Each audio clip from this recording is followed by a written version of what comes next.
Assalamualaikum warahmatullahi wabarakatuh. Perkenalkan, nama saya Yudis Mardila dengan NIM 23022038. Izin mempresentasikan tentang administrasi peserta didik. Administrasi peserta didik adalah proses pengelolaan dan melayani segala hal yang berkaitan dengan siswa di sekolah, mulai dari penerimaan siswa baru hingga kelulusan. Tujuan dari administrasi pendidikan ini sendiri adalah untuk memastikan proses pembelajaran berjalan efektif dan efisien serta mencapai tujuan pendidikan, meliputi penerimaan siswa baru, pencatatan data siswa, pembinaan siswa, dan pengelolaan nilai, layanan bimbingan konseling dan lainnya. Sedangkan menurut para ahli sendiri memiliki pandangan yang beragam mengenai administrasi peserta didik. Namun secara umum mereka sepakat bahwa administrasi peserta didik sangat penting untuk efektivitas pembelajaran. Dengan data siswa yang terorganisir, guru dapat menyesuaikan metode pembelajaran. Yang kedua, kualitas layanan siswa. Administrasi yang baik memastikan siswa mendapat layanan yang sesuai dengan kebutuhannya. Yang ketiga, akuntabilitas. Data administrasi dapat digunakan untuk mengevaluasi kinerja sekolah dan program pendidik. Contohnya, Subjo dan DKK administrasi peserta didik adalah proses pengurusan dan layanan yang berkaitan dengan siswa di sekolah. Halena Turnip DKK administrasi peserta didik adalah cara untuk menata, mengelola, dan mengatur pendidikan di sekolah. Manfaat dari administrasi ini sendiri memudahkan pengambilan keputusan, data yang akurat, membantu dan membuat keputusan yang tepat, meningkatkan efisien proses kerja menjadi lebih struktur dan cepat. Yang selanjutnya, meningkatkan kualitas data yang tersimpan dengan baik, lebih akurat dan mudah diakses. Tantangan dalam administrasi peserta didik. Yang pertama adalah perubahan regulasi. Sistem pendidik terus mengembang sehingga administrasi harus menyesuaikan. Yang kedua, teknologi. Penggunaan teknologi dalam administrasi membutuhkan keterampilan khusus. Yang ketiga, sumber daya. Terbatasnya sumber daya manusia dan anggaran dapat menghambat pelaksanaan administrasi optimal.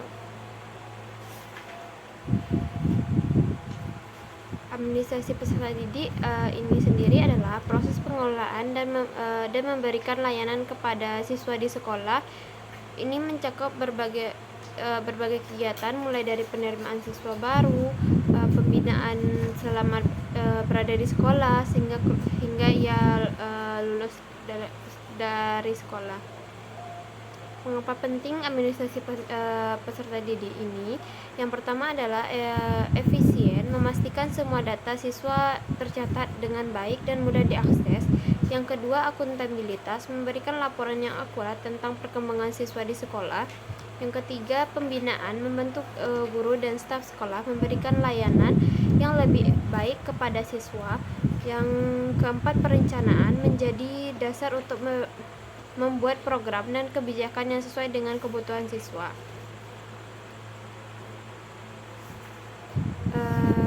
Apa saja sih yang termasuk dalam administrasi peserta didik? Yang pertama adalah penerimaan siswa baru, termasuk dalam seleksi, pendaftaran, dan penerimaan siswa. Yang kedua yaitu pencatatan data siswa, termasuk dalam nilai akademik, kehadiran, kegiatan ekstrakurikuler, dan lain sebagainya. Yang ketiga yaitu bimbingan dan konseling, memberikan dukungan kepada siswa dalam mengatasi masalah akademik dan pribadinya. Selanjutnya, penilaian dan evaluasi, mengukur mengukur kemajuan siswa dan efektivitas program sekolah. Selanjutnya, laporan, menyusun laporan untuk orang tua, sekolah, dan pihak yang terkait lainnya. Manfaat administrasi peserta didik ini sendiri meningkatkan kualitas pembelajaran dengan data yang akurat. Guru dapat menyesuaikan metode pembelajaran dengan kebutuhan masing-masing siswa. Selanjutnya, mempermudah komunikasi. Orang tua dapat dengan mudah memantau perkembangan anak mereka. Yang ketiga, meningkatkan efisiensi kerja. Proses administrasi yang terorganisir dalam penghambatan waktu dan tenaga. Selanjutnya, menjamin mutu pendidikan. Dengan adanya administrasi yang baik, sekolah dapat memastikan bahwa semua siswa mendapat pendidikan yang berkualitas. Contoh-contoh dari administrasi peserta didik ini sendiri, yang pertama yaitu sistem informasi akademik. Aplikasi yang digunakan untuk mengelola data siswa, nilai, dan jadwal pembelajaran. Selanjutnya adalah kartu siswa, identitas siswa yang berisi data pribadi dan informasi penting lainnya. Selanjutnya yaitu laporan perkembangan siswa, dokumen yang berisi informasi tentang presentasi, perkembangan, dan masalah yang dihadapi siswa.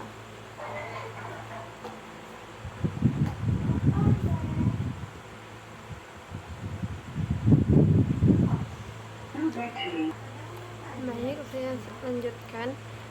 Selanjutnya adalah proses administrasi peserta didik. Kegiatan yang dilaksanakan dalam rangka administrasi peserta didik di sekolah dibagi menjadi 3 tahapan, yaitu kegiatan administrasi pada awal tahun pembelajaran, administrasi selama tahun pembelajaran, dan administrasi akhir tahun pembelajaran. Pertama, kita masuk ke dalam kegiatan awal tahun pembelajaran. Kegiatan awal tahun pembelajaran yang dilaksanakan setiap sekolah adalah melaksanakan penerimaan murid baru. Penerimaan murid baru adalah proses seleksi dan perencanaan murid yang memasuki sekolah tertentu setelah memenuhi persyaratan yang ditentukan oleh sekolah itu. Kegiatan yang dalam penerimaan murid baru ada beberapa kegiatan yang harus dilaksanakan, yaitu yang pertama, penerimaan daya tampung. Yang kedua, penetapan syarat-syarat murid baru. Yang ketiga, pembentukan panitia dan petugas penerimaan murid baru. Yang kedua, selama tahun pembelajaran, kegiatan atau langkah-langkah lebih lanjut setelah murid diterima di sekolah adalah membina murid tersebut sehingga berkembang kemampuannya secara maksimal sesuai dengan tujuan sekolah. Pembinaan murid dilaksanakan agar murid mengenal lingkungan sekolah, tempat belajar mereka, dan dapat menyesuaikan diri dengan tuntutan sekolah. Dengan pemahaman terhadap lingkungan itu diharapkan dapat terciptanya suatu kegiatan di mana murid lebih tertib dan lebih mementingkan tugas-tugas belajarnya dibandingkan dengan kegiatan pribadi lainnya di sekolah. Ada beberapa hal yang dilakukan dalam rangka pembinaan murid baru ini. Yang pertama yaitu orientasi untuk murid baru. Yang kedua, peraturan kehadiran murid. Yang ketiga, promosi dan mutasi murid. Yang keempat, tata tertib sekolah. Yang kelima, ganjaran dan hukuman.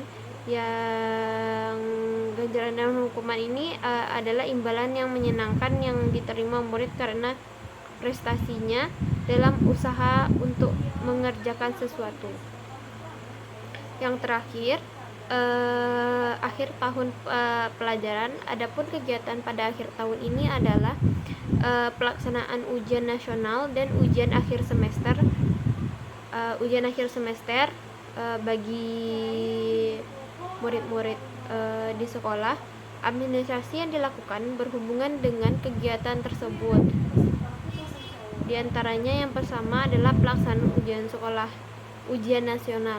Pelaksanaan ujian nasional ini adalah yang berbasis komputer. Yang kedua adalah ujian kenaikan kelas yang berbasis ujian tulis. Sekian dari saya. Jika ada salah-salah kata dari saya mohon maaf. Assalamualaikum warahmatullahi wabarakatuh.